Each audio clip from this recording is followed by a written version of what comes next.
doctors were keeping both himself and his family informed of his progress, of the fact that he was mentally strong enough to understand that, listen, the police are going to charge you, they're more than likely going to charge you, and so that would require additional psychiatric treatment so that he can prepare himself that when he comes home he'll not be with his family, he'll go straight into a dungeon. So they were keeping the family abreast, and the family was keeping the police informed.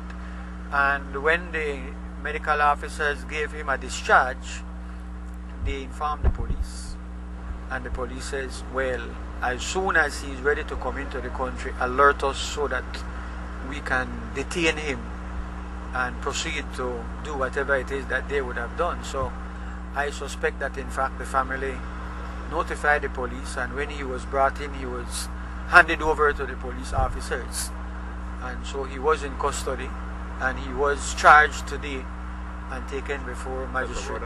Charged for murder. Yes, it's a capital offense. The situation is, because it has caused some concern in the Kayo community, situation is that in fact young Michael Silva drank a very powerful poison, and the police rushed him to the hospital in Belize, and of course they tried what they could do, but they had advised that the stage of damage to his organs, that in fact he should be taken abroad for treatment.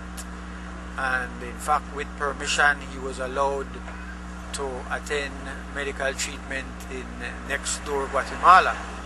And so the police were kept abreast of where he was, and the police even asked the assistance of Interpol, which is the international police organization who kept Belize police abreast of which medical facility he was attending and so on. So he had to go two separate types of treatment.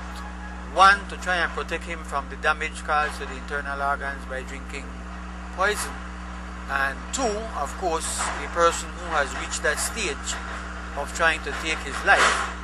The doctors in Guatemala also advised that in fact he should undergo therapy. The fact that he drank poison is in no way indicating that somehow he committed a crime and is also trying to kill himself.